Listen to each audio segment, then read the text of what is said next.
Am kaifa yarhalu ila Allah ta'ala wa huwa mukabbalun bi syahawatihi.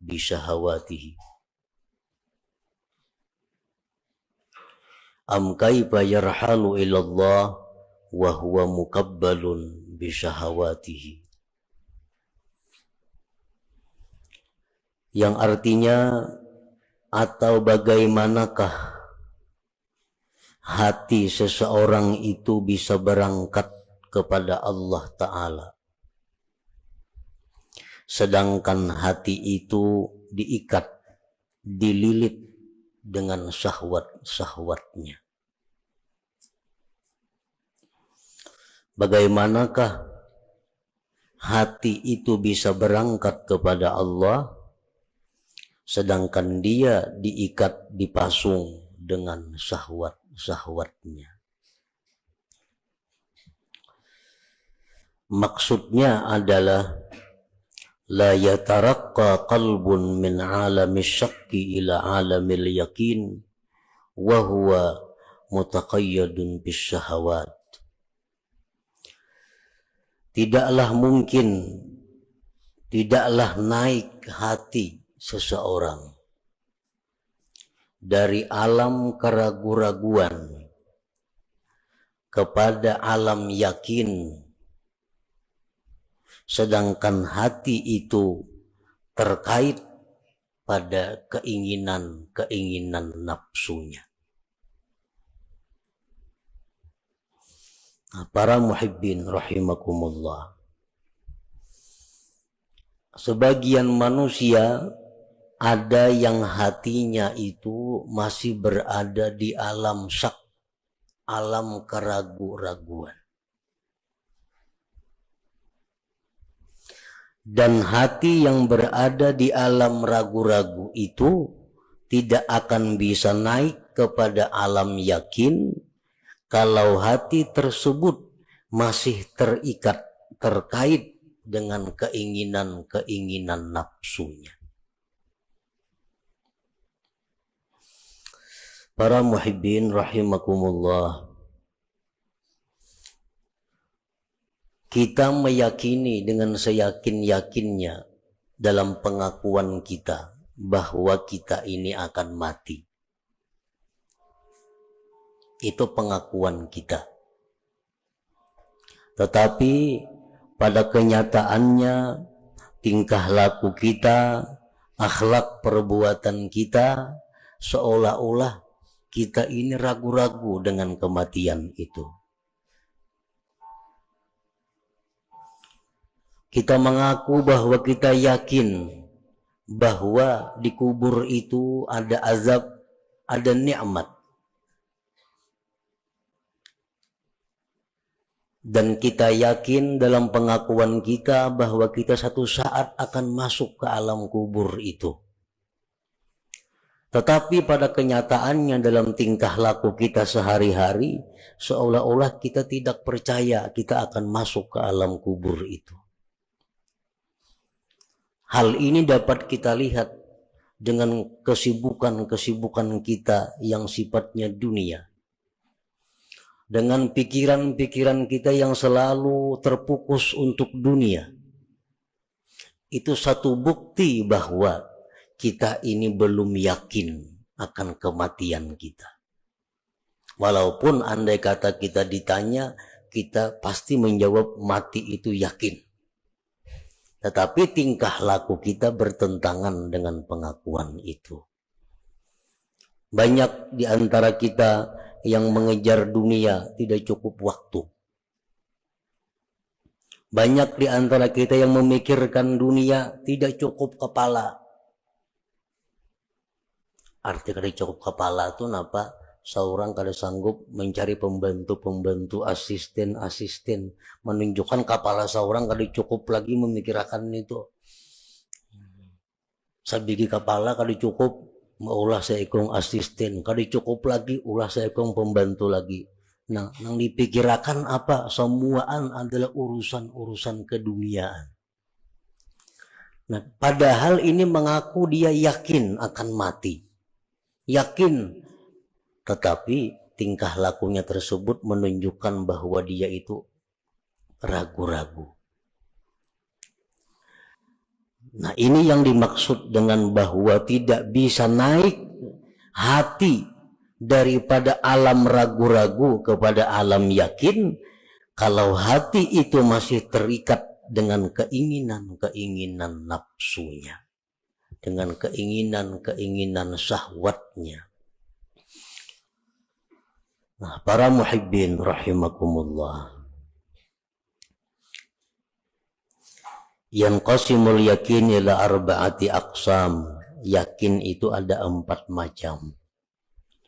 Ini yang mesti kita datangi, ini yang mesti kita tempati, ini yang mesti kita naiki, supaya hati kita jangan diam pada alam ragu-ragu ini, naik kepada alam yakin. Yang pertama, al-yakin bitauhid, yakin pada tauhid. Yakin pada tauhid itu artinya adalah an la yaral asya kullaha illa minallah musabbibil asbab fala yaltafitu wa la yata'allaqu wa la yastanidu ilal asbab. Yakin pada tauhid itu bahwa dia tidak melihat akan sesuatu itu seluruhnya kecuali dari Allah yang menerbitkan segala sebab. Maka dia tidak menoleh kepada sebab, tidak berpegang kepada sebab, dan tidak bersandar kepada sebab. Nah, ini orang yang yakin dalam tauhidnya. Bukan meniadakan asbab, bukan membuang asbab, tetapi dia tidak bersandar kepada asbab. Hatinya kada bergantung kepada asbab. Hatinya kada menoleh kepada asbab.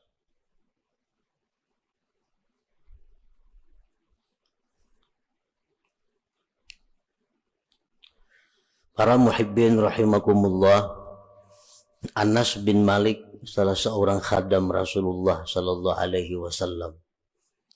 Anas ini berkata, 10 tahun aku berkhadam kepada Rasulullah, jadi pembantu beliau.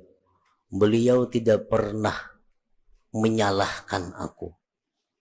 Kenapa engkau tidak begini? Kalau engkau begini, niscaya tidak begini. Nah, bahasa kitanya, 10 tahun aku berkhadam kepada Rasulullah sallallahu alaihi wasallam. Rasulullah tuh kada pernah meniwas lawan aku terhadap apa yang aku kerjakan. Ini menunjukkan bahwa Rasulullah sallallahu alaihi wasallam itu tidak menoleh kepada asbab. Ini Anas adalah asbab. Asbab yang bisa mendatangkan kesenangan kalau pas lawan yang kita maksud. Asbab yang bisa mendatangkan kekecewaan kalau kada pas dengan yang kita maksud. Kan pembantu. Pembantu ini adalah sebab bisa mendatangkan kepada kita kesenangan. Kalau gawiannya pas, cocok lawan kehendak kita. Dan pembantu ini bisa merupakan sebab mendatangkan kekecewaan kalau pekerjaannya kada sesuai dengan kita. Nah, Rasulullah sallallahu alaihi wasallam, beliau tidak pernah mengatakan kata-kata yang sifatnya taubih, mencela atau meniwas kepada pembantu ini apapun yang telah ia kerjakan. Ini satu bukti bahwa beliau tidak memandang kepada Anas ini, pembantu ini, sebab ini. Yang beliau pandang adalah bahwa segala sesuatu itu terbit daripada Allah subhanahu wa ta'ala, musabbibil asbab. Nah, para muhibbin rahimakumullah, ini salah satu contoh.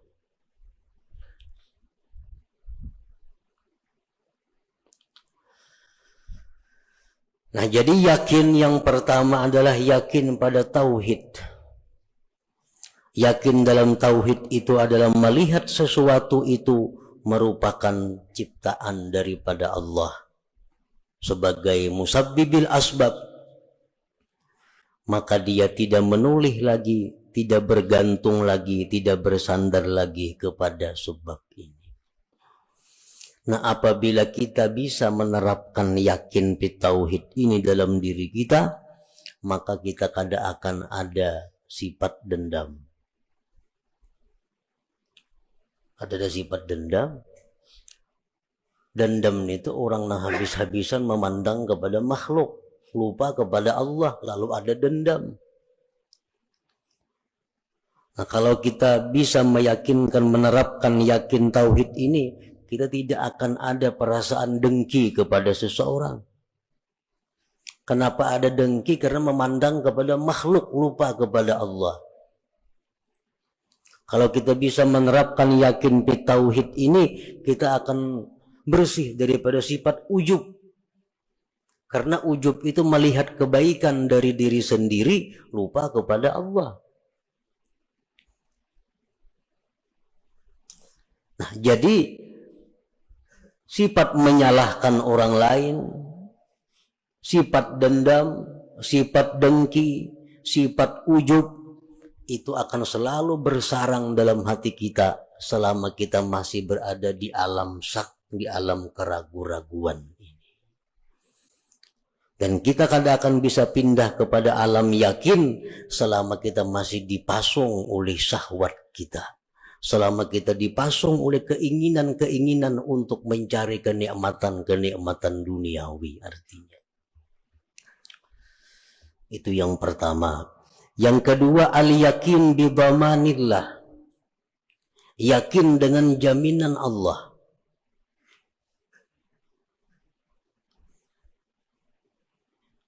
Fala yahtammu birrizqi, maka dia tidak risau dengan rezekinya.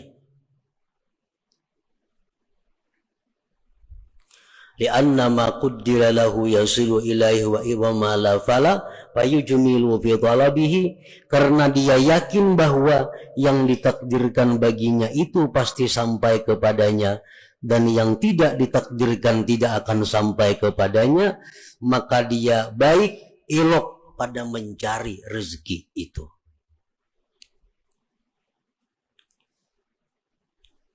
Yakin yang kedua, yakin dengan jaminan Allah. Allah sudah menjamin bahwa apa yang dia tetapkan untuk kita itu pasti akan sampai kepada kita. Apa yang tidak milik kita tidak akan sampai kepada kita. Nah, kalau kita yakin itu, payujmilu fit talab, maka dia akan ilok dalam hal mencari rezeki. Nang ilok mencari rezeki itu kayak apa? Pertama, tahu halal haram. Oh, ini yang halal, ini yang haram. Yang kedua, dinamakan ilok dalam mencari rezeki adalah tahu waktu. Ini waktu mencari rezeki, ini waktu beribadah, ini waktu menuntut ilmu, ini waktu untuk keluarga. Nah, ini dinamakan baik dalam menuntut rezeki. Orang-orang yang tidak elok dalam mencari rezeki, kada tahu halal, kada tahu haram, mencari rezeki kada tahu waktu sembahyang, kada tahu waktu belajar, kada tahu waktu menuntut ilmu. Yang penting menuntut rezeki, mencari rezeki. Ini orang yang tidak yakin dengan jaminan Allah. Orang yang tidak yakin dengan jaminan Allah.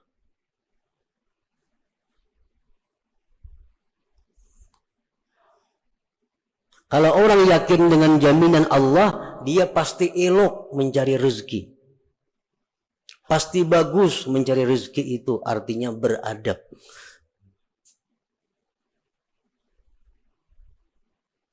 Yang ketiga, al-yakin bil jaza, yakin pada balasan Allah.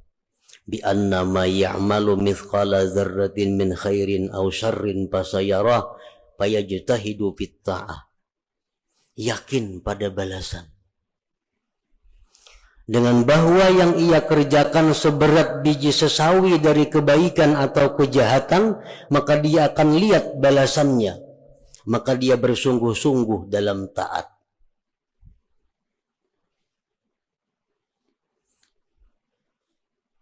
Allah melalui Rasulullah SAW menyatakan bahwa kalau engkau sembahyang ini, maka balasannya itu lebih baik daripada surga, lebih baik daripada dunia dan isinya. Nah, ini janji Allah. Kalau engkau melakukan ini, engkau akan diazab dengan azab yang sangat pedih. Ini adalah janji Allah. Nah, kalau kita yakin pada balasan yang dijanjikan Allah itu, fayajtahidu fit ta'at, maka kita sungguh dalam taat kepada Allah.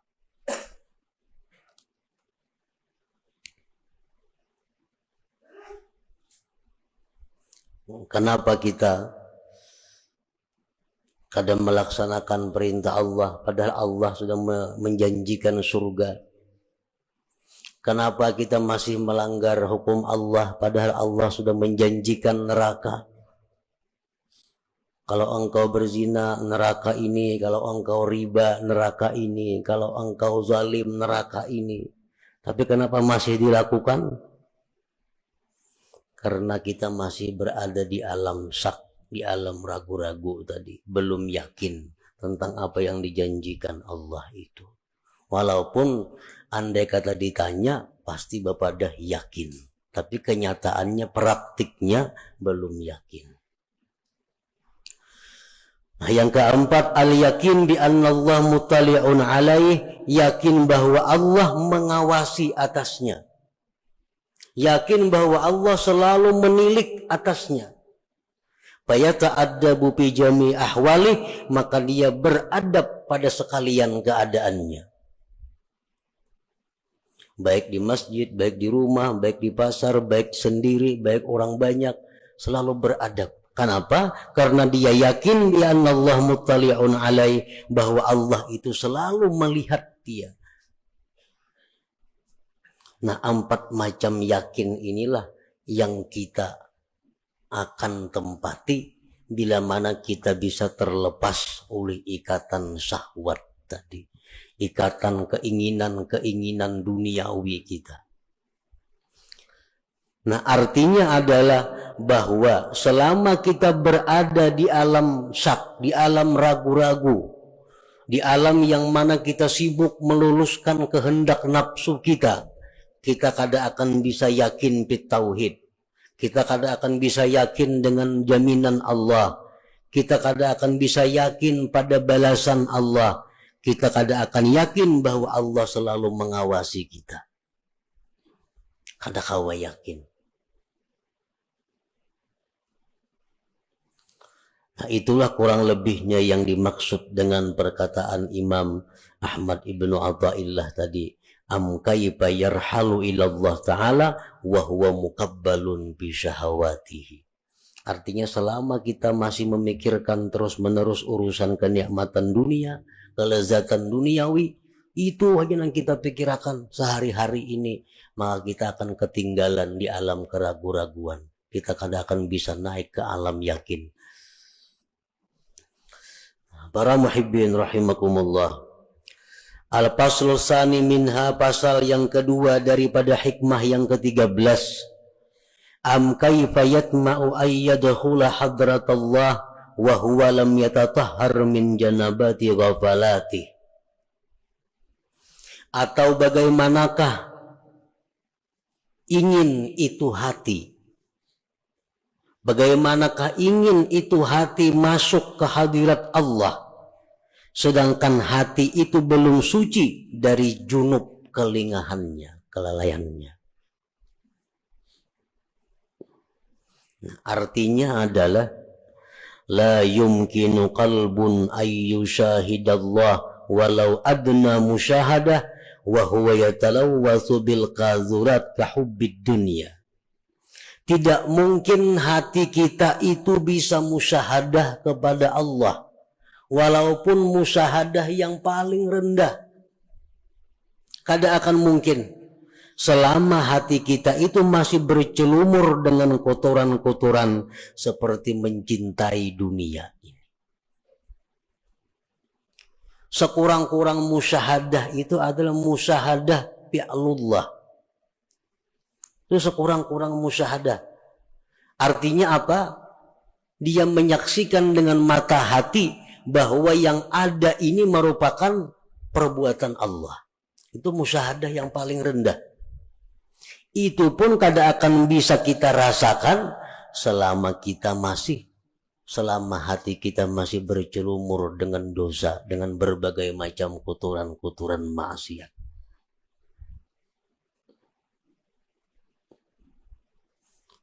Yang dicari itu melihat sesuatu, ingat lawan Allah. Melihat nangka ini balangnya, ingat lawan Allah. Melihat nangka ini potongannya, ingat lawan Allah. Kan kayak itu dicari. Kada akan bisa kita seperti itu kalau kita masih bercelumur dengan maksiat.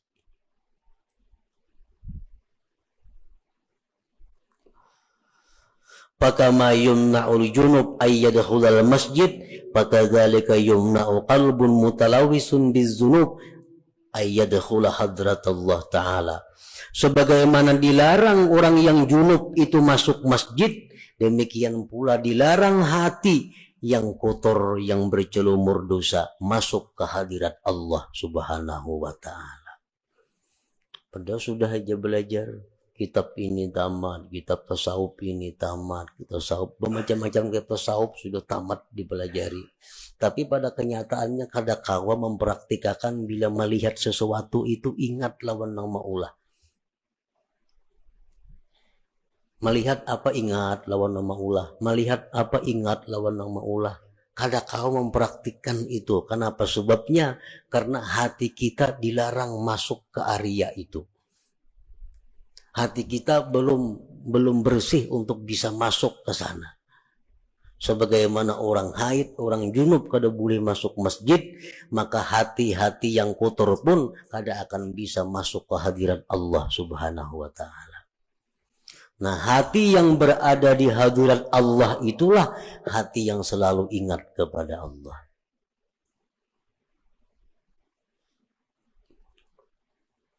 Nah, jadi artinya amun kita hendak nang macam itu, selalu ingat lawan Allah. Dimanapun berada, apapun yang dilihat, apapun yang didengar, ingat lawan Allah. Kalau kita hendak macam itu, mesti kita bersihkan hati kita daripada maksiat-maksiat hati. Nah, kita bersihkan hati kita daripada kotoran-kotoran hati. Bila sudah kita bersihkan, maka seapa bersihnya, seitulah kita akan bisa masuk ke alam hadratullah tadi. Al-Faslur Rabi' minha, pasal yang keempat daripada hikmah yang ke-13 yang terakhir. Am kaifa yarju ayyafhama daqa'iqal asrar wa huwa lam yatub min hafawatihi. Atau bagaimanakah dia berharap mempaham rahasia-rahasia yang halus-halus sedangkan dia belum tobat daripada dosa-dosanya. Artinya la yafhamu qalbun, tidak paham itu hati al-ulumat dakikah akan ilmu yang halus-halus. Allati taridu 'alal arifin, yang mendatang itu ilmu atas orang-orang arif, wa huwa yusirru 'alal maksiat, dia masih mengekali kemaksiatan. Kada kau mempaham perkataan-perkataan orang arif, apalagi Al-Quran, kalamullah, apalagi kalam Rasul, hadis-hadis Nabi, dia kada akan bisa paham kalau dia masih melakukan maksiat kepada Allah, kalau dia tidak tobat daripada kemaksiatan. La yafhamu qalbun ala ulumat dakikah, tidak akan bisa mengerti itu hati akan ilmu nang halus-halus. Kitab hikam termasuk kitab yang dianggap sebagai ilmu yang halus-halus. Kada akan bisa mengerti kitab ini kalau hati kita ini masih bercelumur dengan maksiat kal hasadi seperti dengki, wal hikdi dendam, wa idmarisu ala ahadin minal muslimin, masih menyimpan ada kejahatan kepada seseorang muslimin. Kita kada akan bisa paham apa-apa yang dimaksud, yang diisyaratkan oleh orang-orang yang arif dengan Allah.